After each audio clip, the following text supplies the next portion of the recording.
मेरा नाम साहिल है। मेरी उम्र 45 साल है। मुझे अपने काम के सिलसिले में हर महीने इंदौर जाना पड़ता था। सुबह की पहली बस से इंदौर जाना था। उस दिन भी मैं बस से दफ्तर के काम से इंदौर ही जा रहा था। बस स्टैंड पहुंचने में मुझे थोड़ी देर हो गई थी। पहली बस होने के चलते भीड़ बहुत ज़्यादा थी। जहां एक और मर्दों की बहुत लंबी लाइन थी, वहीं दूसरी ओर औरतों की लाइन छोटी थी। मुझको ये एहसास हो चला था कि आज इस बस में शायद ही सीट मिले, लेकिन उम्मीद पर दुनिया कायम है। यही सोचकर मैं लाइन में खड़ा रहा। तभी औरतों की लाइन में एक लड़की आकर खड़ी हो गई। उसकी उम्र यही कोई 22 साल के आसपास थी। खुले बाल, पैंट टी शर्ट पहने, वह हाथ में एक बैग लिए खड़ी थी। मैंने अपनी लाइन से बाहर आकर उस लड़की से पूछा, मैडम, आप कहाँ जाएगी? उस लड़की ने मेरी तरफ गौर से देखा, फिर कुछ सोचकर बोली, इंदौर। मैंने कहा, मैं भी इंदौर ही जा रहा हूँ। अगर आप मेरी थोड़ी मदद कर दें। तो वह लड़की बोली, कहिए, मैं आपकी क्या मदद कर सकती हूँ? मैंने 500 का एक नोट उसे थमाते हुए कहा, आप मेरी भी एक टिकट इंदौर की लेकर मेरी मदद कर सकती है। ठीक है, आप बैठिए, मैं लेकर आती हूँ, लड़की ने कहा। मैं बूथ पर लगी बस के पास आकर खड़ा हो गया और थोड़ी देर में वह लड़की टिकट लेकर मेरे पास आ गई। हमें अगले दरवाजे के बिल्कुल साथ वाली 2 सवारियों की सीट मिली थी। बस शहर से निकल पड़ी थी। मैंने उस लड़की का शुक्रिया अदा किया। बातों का सिलसिला शुरू हुआ तो मैंने उससे पूछ लिया, आपका नाम क्या है और इंदौर में क्या करती हैं? उस लड़की ने अपना नाम मोहिनी बताया और वह वहाँ एक कंपनी में सेल्स एग्जीक्यूटिव थी। काम के सिलसिले में वह यहाँ आई थी। काम खत्म करके वह वापस लौट रही थी। मैंने उसे बताया कि मैं यहाँ लोकल दफ्तर में काम करता हूँ और कंपनी के काम से हर महीने में मेरा इंदौर आना जाना लगा रहता है। बस चलती रही तो बातों का सिलसिला भी चलता रहा। मोहिनी ने बताया कि वह मूल रूप से गुजरात की रहने वाली है। यहाँ इंदौर में किराए का मकान लेकर रह रही है। घर में मम्मी पापा और छोटी बहन है जो गांव में रहते हैं। बड़ा भाई दिल्ली में एक प्राइवेट कंपनी में काम करता है। मैंने बताया कि मैं भी किराए के मकान लेकर रह रहा हूँ। बीवी बच्चे सब गाँव में हैं। महीने में 2-4 बार ही घर का चक्कर लग पाता है। कुछ समय बाद यही अपना घर लेकर रहने का इरादा है। इसके बाद ही जिंदगी शायद सेट हो पाए। बातों बातों में कब समय बीत गया पता ही नहीं चला। एक जगह बस 15 मिनट के लिए रुकी। मैं नीचे उतरकर चाय और समोसे लेकर आया।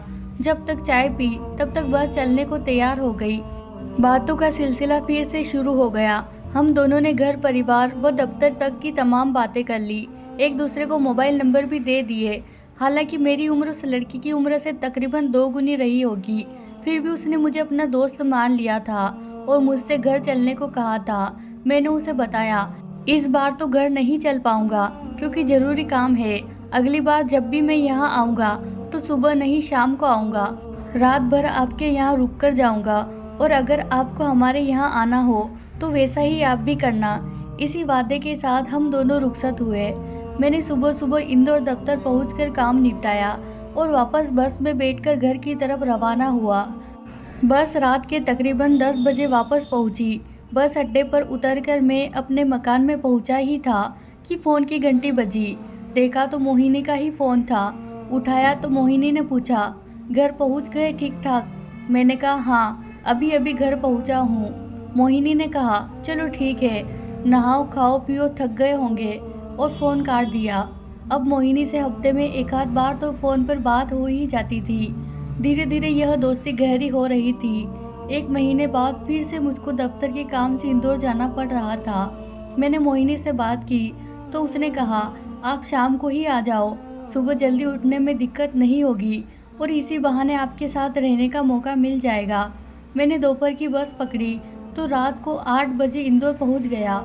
बस अड्डे पर मोहिनी स्कूटी लिए खड़ी थी। स्कूटी के पीछे बैठ मैं उसके मकान पर चला गया। बहुत बढ़िया घर था। मोहिनी ने घर में तमाम सुख सुविधाएं जुटा रखी थी। मैं चाय पीने के बाद नहा धोकर फ्रेश हो गया। मोहिनी ने भी समय से पहले खाना वगैरह तैयार कर लिया था। मेरे पास आकर मोहिनी ने पूछा, आपकी मुझ में कोई रुचि हो तो क्यों ना? मैं कुछ हचकचा गया, फिर थोड़ी देर में बोला, ठीक है, जैसा आपको ठीक लगे। उसके बाद हमने एक साथ खाना खाया और पति पत्नी की तरह प्यार किया और सो गए। मैं सुबह उठा तो खुद को बहुत हल्का महसूस कर रहा था। मोहिनी भी जल्दी उठ गई थी, उसे भी दफ्तर जाना था। हम दोनों ने तैयार होकर नाश्ता किया और अपने अपने काम पर निकल गए। अब इसी तरह से ज़िंदगी चलने लगी। मोहिनी जब भी मेरे पास आती तो मैं बहुत खुश होता था। जब भी छुट्टियां होती तो हम लोग घूमने निकल जाते। एक दिन जब मैं मोहिनी के घर पर सोने की तैयारी कर रहा था तो मेरे मन में ये सवाल उठा कि मोहिनी जवान है, खूबसूरत है, अच्छा कमाती है, यह तो नए नए कितने ही लड़कों के साथ दोस्ती कर सकती है, फिर यह मुझ जैसे अधेड़ को क्यों पसंद करती है। मैंने आज मोहिनी से इस बात का जवाब पूछना चाहा। मोहिनी, एक बात पूछूं, अगर आप बुरा ना मानो तो। मोहिनी ने कहा, मैं जानती हूँ कि आप क्या पूछना चाहते हैं। आप यही जानना चाहते हैं ना कि यह सब अधेड़ उम्र के आदमी के साथ क्यों कर रही हूँ, जबकि मेरे लिए जवान लड़कों की कोई कमी नहीं है। मैं क्या, हमारे यहाँ सब लड़कियाँ यही करती है। इसकी खास वजह यह है कि अधेड़ मर्द जिंदगी के हर तरह के रास्तों से गुजरे होते हैं। उन्हें हर तरह का अनुभव होता है, उनका अपना परिवार होता है, इसीलिए वे चिपकू नहीं होते और जब जहाँ उनको कहा जाए वे दोस्ती वहीं छोड़ देते हैं। कमाई की नज़र से भी ठीक ठाक होते हैं। नौजवान लड़के जिद्दी होते हैं, वे समझौता नहीं करते बल्कि मरने मारने पर उतारू हो जाते हैं। कभी नस काट लेते हैं तो कभी पागलों जैसी हरकतें करने लगते हैं। यही वजह है कि हम आप जैसों को पसंद करते हैं।